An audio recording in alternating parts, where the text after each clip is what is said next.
वो पहले तो हम लोग निकलने वाले थे, टिकट हमने कटा लिया था कीव से होके आने के लिए एयरपोर्ट का। कीव एयरपोर्ट से प्लेन का टिकट था, लेकिन उसे जैसे ही रात में सोए हुए तो पता चला कीव एयरपोर्ट पे हमला हो गया। फिर वो रास्ता भी रुक गया आने का।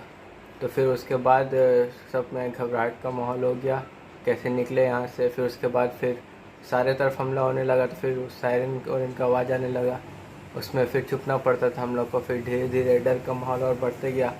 तो फिर एक दिन प्लान बनाया हम लोग सब मिल के कि अकेले जाना ठीक नहीं होगा, तो ग्रुप में ही सब निकलते हैं। तो सब ग्रुप में एक बस की हम लोगों ने। फिर बस से जैसे बसते बसते सब हम लोग बॉर्डर के पास पहुँचे, रोमानिया बॉर्डर के पास। तो वही रोमानिया बॉर्डर जैसे ही पहुँचे तो वहाँ बहुत भीड़ लगा हुआ था, और बहुत कम कम बच्चे को बॉर्डर को क्रॉस करने दिया जा रहा था। और भीड़ हमेशा 200 बच्चे हमेशा बढ़ते जा रहे थे। लेकिन हर 1 घंटे बाद गेट खुलता था और फिर बस 20 या 50 बच्चे को जाने दिया जाता था। उसमें बहुत भगदड़ मचता था, उसे किसी का पैर टूट जाता था, भगदड़ मचता था। तो कभी वो फायरिंग करके हटाता था वहाँ से बच्चे लोग को, इधर उधर भागना पड़ता था। फिर उसके बाद बहुत मुश्किल से मेरे हाथ में खाने का बैग था, पानी का बोतल था। वो सोचे थे पार करेंगे तो कुछ उसको लेके चलते, लेकिन वो लेके पार नहीं कर पाए। भीड़ में उसको छोड़ के आगे बढ़ना पड़ा। बस एक हाथ वाला बैग था, पीछे पीठ में टांगने वाला हैंड बैग, और उसी में पासपोर्ट था। मैंने सोचा बस वही बैग लेके आगे बढ़ते हैं। बाकी सारे बैग को छोड़ के, कपड़ा था उसमें, खाना था, उसको वहीं पे छोड़ दिया और फिर आगे बढ़ा। लेकिन जैसे रोमानिया बॉर्डर क्रॉस करे तो फिर वहाँ अच्छा था, सारे सिस्टम अच्छा था। और वहाँ पे रोमानिया वालों की तरफ से रिफ्यूज़ी कैंप मिला। पहले तो बॉर्डर क्रॉस करते एक रिफ्यूज़ी कैंप था, उसमें सारा चीज़ खाना पीना सब फ्री था। फिर उसके बाद हमें वहाँ से उठाया वो बस से, और बस से रोमानिया कैपिटल जो है बुकारेस्ट, वहाँ के रेफ्यूजी कैंप में ले गया, जो कि एयरपोर्ट से 20 किलोमीटर बस दूर पे था। यूक्रेन में कुछ बंधक बनाने की भी बात आई थी भारतीय स्टूडेंटों को, क्या मामला था? उसने हमें बंधक तो बनाया नहीं यूक्रेन में। कैसा उन लोगों का व्यवहार रहा था यूक्रेन वाला जब जिस समय बॉर्डर पार कर रहे थे तो? बॉर्डर पार कर रहे थे तो वो सही था व्यवहार, लेकिन वो यूक्रेनियन सब लोग जा रहे थे ना, तो यूक्रेनियन बस को जाने दे रहे थे, फिर इधर रोक रहे थे हम लोगों को। फिर यूक्रेनियन लोग को भी जा रहे थे, इधर फायरिंग कर रहे थे, भगदड़ मच रहा था ऐसे। मतलब सारे लोग के बीच में ये कर रहे थे। क्या लग रहा था कि वापस आ जाओगे? हाँ, कोशिश तो लगा हुआ था कि हार नहीं मान रहे थे, लेकिन लग रहा था कि आज नहीं निकल पाएंगे। मैंने 2 दिन बॉर्डर पे रहा है, सुबह में और रात में। दिन रात कैसे गुजरती होगी? वो तो बर्फ़ भी होता था वहाँ, लेकिन वहाँ चर्च वाले जो होते हैं ना, वो वहाँ पे देते हैं बॉर्डर के पास। एक ये था, चर्च वाले लंगर टाइप से लगा रखे थे, वहाँ पे रखते थे। लेकिन कोट था मेरे पास बहुत मोटा वाला, उससे ठंड बचती थी। भारत सरकार की तरफ से कोई व्यवस्था? भारत सरकार की तरफ से व्यवस्था बॉर्डर पार करने के बाद की थी। बॉर्डर तक पहुंचना अपना व्यवस्था था, आप चाहे जैसे पहुँचे, और जैसे आप बॉर्डर क्रॉस कर गए उसके बाद पूरा आसान था। सारा चीज़ भारत सरकार, रोमानिया सरकार की तरफ से सारा चीज़ था। नहीं, रोमानिया सरकार का भी है, बहुत अच्छा रहा। जी, रोमानिया सरकार ने सारा चीज़, खाना पानी सब फ्री करवाया। जैसे रोमानिया इंटर किया उधर हमको कोई दिक्कत नहीं हुई, सब कुछ फ्री था। यानी कि यूक्रेन से रोमानिया आने के बाद लगा होगा कि हाँ, अब हम रोमानिया, सही जगह पर आए, सुरक्षित जगह जी पर आ गए, ऐसा रोमानिया, कुछ? हाँ, रोमानिया आने के बाद तो लगा कि अब अपने घर में आ गए, पूरा सुरक्षित था। डर जैसा माहौल नहीं था जैसे यूक्रेन में था। बार बार बंकर में छुपना पड़ता था, रात भर बंकर में खाना पानी, 1 महीने का खाना जुगाड़ करके बंकर में रहते थे रात भर। फिर सुबह में निकलते थे, कुछ लेना पड़ा पानी उनी, तो वो पानी लेके फिर वहाँ पानी भी तो मशीन से भरना पड़ता है, तो वही पानी उनी लेके फिर बंकर के अंदर जाते थे। तो यही चलता था। कितने दिनों तक ये सिलसिला यूक्रेन में चला? मैंने तो 1 हफ्ते रहा वैसे बंकर में। फिर जैसे दिन ब दिन बढ़ता गया तो मुझे लगा अब निकलना चाहिए, तो 1 हफ्ते में वो जैसे चौथे दिन हुआ तो फिर वहाँ से हम निकले। और फिर बॉर्डर पे 2 दिन मैंने काटा, और फिर उसके बाद रोमानिया आ गया। भारत आने के बाद कैसा लग रहा है? भारत आने के बाद बहुत अच्छा लग रहा है। यहाँ पे मुंबई उतर, मैंने सीधा रोमानिया से फ़्लाइट था मेरा, सीधा मुंबई गया। मुंबई से भी वहाँ पे एक काउंटर था, बिहार काउंटर, वहाँ से सीधा मुझे पटना ले आया गया। पटना में मेरे मम्मी पापा थे, वहाँ पे मिलने के लिए मुझसे। क्या नाम हो गया? मेरा एहसान, नाम मोहम्मद एहसान। हमें यूक्रेन में युद्ध की सूचना मिली और आपको ये लगा कि आपका बेटा वहाँ फंसा हुआ है, क्या आपके ऊपर गुजर रही थी? कैसे कैसे आपने अपने समय को काटा? बहुत, हम लोग तो बहुत परेशान हो गए थे, रो रो के परेशान थे हम। बहुत परेशानी था, लेकिन बच्चा किसी तरह वहाँ से बाहर।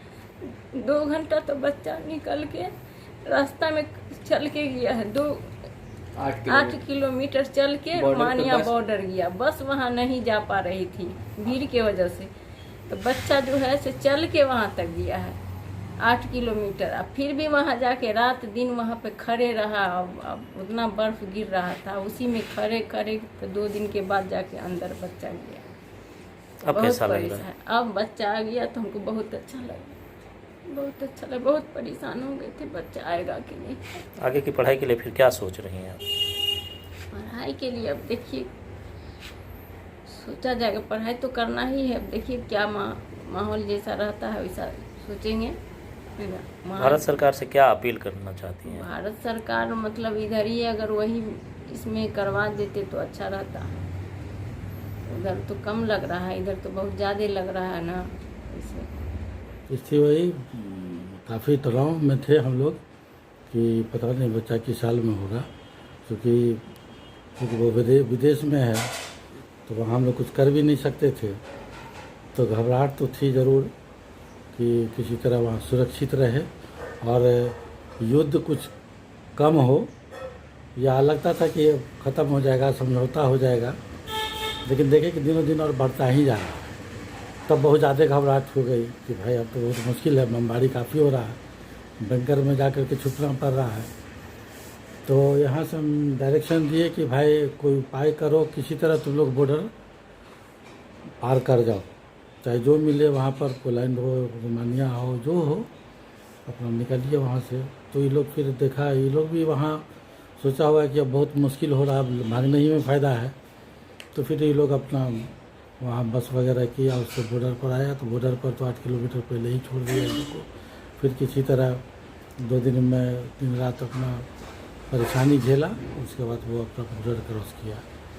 तो जब बॉर्डर क्रॉस किया तब जा कर के हम लोग को बहुत राहत हुई कि अब तो चलिए भाई, अब घर वापस लौट जाएगा, अब कोई ज़्यादा दिक्कत नहीं। फिर भी बाकी लड़के लोग के लिए भी बहुत चिंता हो रही थी कि ठीक अपना लड़का तो आ गया, लेकिन बाकी भी लोग भी तो फंसा हुआ है।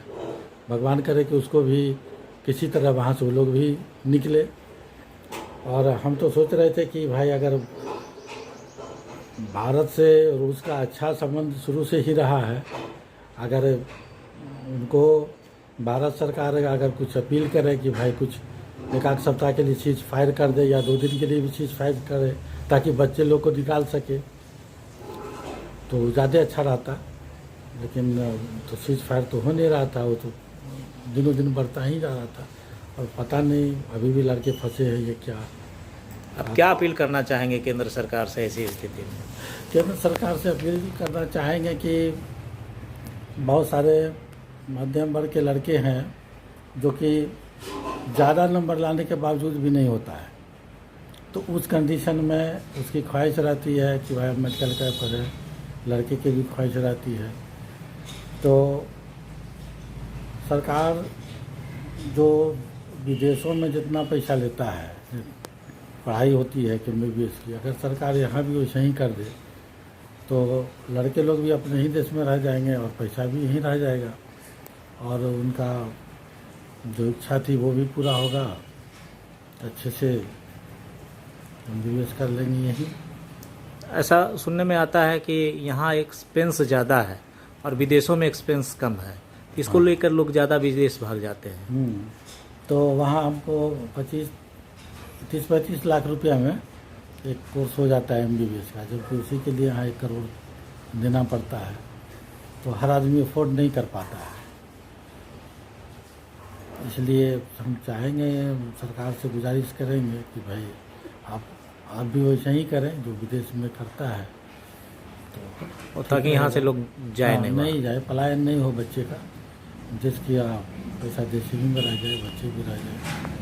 हालांकि इस पर पेपर में तो निकला है कि लोग विचार कर रहे हैं, सरकार विचार कर रही है कि वहाँ से जो लड़के आ गए हैं उनको किस तरह से अब माने वहाँ जाने से रोका जाए और मेडिकल कॉलेज में फीस कम कर दिया जाए ताकि लोग यहीं एडमिशन लेकर के पढ़ें।